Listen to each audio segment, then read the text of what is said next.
Welcome back to the latest YouTube video. So today is going to be all around the sled. So let me tell you, the sled does not care how much you deadlift.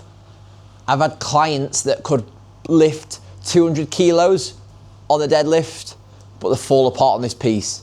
I've had people that can't deadlift, but can absolutely move this like a trooper up and down the track.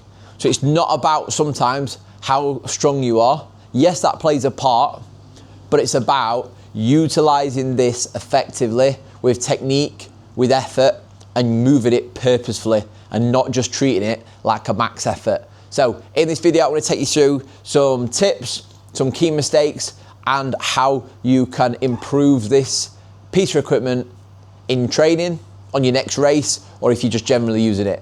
So let's get through. So when people get on this exercise, they think it's just pure strength, and it's not, because if you're treating it like pure strength, you would burn out straight away. The key three things I want you to think about is position. So the position of your body when you're pushing, power, so being able to push the sled with kind of the force behind it, and pacing. It's not a max effort. There's 50 meters. If you're competing in a HYROX, you have to push this thing for 50 meters. So you're not going to be able to go like that and complete it. You could be on this from 2.5, 3.5 minutes. The energy systems that you're using can't withstand 3 minutes of max effort of this, which means you have to be really kind of cautious about how you approach it and pace the effort that you put in. So when you're getting onto the sled, if it's 50 meters, you've got 4 lengths of 12.5 meters. So you're not going flat out, flat out, flat out. It's about pacing. It's about making sure you've got the correct body positioning and using the power that you've got to be able to succeed. So I'm going to take you through the biggest 3 mistakes that I see. Number 1 is incorrect positioning. So how you approach the sled, you're not maximizing the effectiveness of your body weight. You want to pull your center of mass as far over the top of the sled as possible to be able to generate the most force. I will take you through how to do this effectively in a minute. Number 2, people go flat out. They go to complete failure straight away. So they will go all the way to the end, get halfway back, and bosh. The energy system stops. They're fatigued. They feel like their legs full of lactic acid and they can't carry on any further. So what they'll do is then struggle the next couple of lengths. So it's all about pacing. So my personal strategy is splitting it into 6 meters, going halfway, stopping for a couple of seconds, then going all the way, and splitting into quarters. So splitting everyone in half. So splitting into 4 and then half in it again, which means you're actually splitting it into 8 individual lengths. All right, so that is mistake number 2. Mistake number 3 that I see all the time is people, when they're coming up to the sled, think, I'm gonna get there as quick as I can. And what you've got to remember, this is only if you're on the HYROX station number 2. Trying to win this station doesn't win you the race. Making sure this station is done effectively at the correct speed. So with the steps, you don't want massive long steps. Nice and controlled steps all the way through is going to be the one that gets you comfortable completion without wrecking your body. So now I told you some of the biggest mistakes and a couple of pacing strategies. Let me show you the correct technique.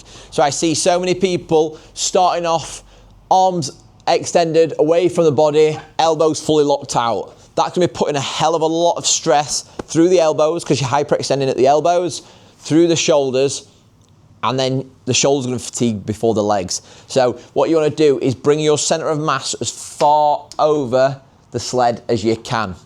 So what I generally do is do the claw grip. So you're gonna have your hands down the back side of the sled, leaning forward. You wanna keep your hips low and driving forward. What you don't wanna do, you don't wanna drive the sled down into the ground because that's where it's gonna make more friction on the floor. You don't want to get too low where you're lifting the sled up. You want to keep low, driving. Think of it like a sprint start. So you're going to be low, leaning forward, nice, consistent, short, sharp steps. All right, so that is the way that we want to do. We're not taking massive, long strides. It's keeping nice and low, forwards, everything in line, core braced, lots of sharp, short steps, which is going to make you much better movement across the sled. So how do you practice this?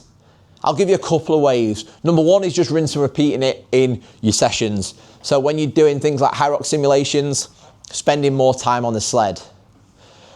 Another one is more like tempo pushes, where you might push for 25 meters, rest for 60 seconds, and then go again. So you're just constantly putting the body under that kind of load with 60 seconds, like an interval style sled. So you might do that 6 times.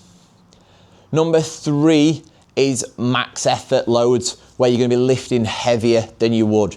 So in your training, when you are kind of practicing with the sled, if you're a male in HYROX and you're going to be doing 152 kilos, maybe practice before race day, doing 170, 175. Because I can guarantee when you get onto the race day, you're going to be more fatigued. The carpet may not move as fast, but also if you're used to lifting heavier than the weights that you're lifting, your body's going to adapt to that, become much more comfortable in that. So when you do go to the race day and you're lifting a little bit lighter, that should be a little bit easier to push. So that's 3 ways I'd do it. So including it in your training, in your practice races, in your practice exercises. Number 2, doing some kind of tempo-based interval sessions where you might do 25-meter pushes, 60 seconds in between, 6 times round. And then 2, overloading the sled to what you normally would, so that we are practicing with a slightly heavier load. So that is some key mistakes, how to use a sled, the key teaching points, some training exercises that I would use. So good luck on the sleds next time maybe you are training, you do a race, and if you have any questions on the sled, please let me know. I'm more than happy to answer any questions that you might have.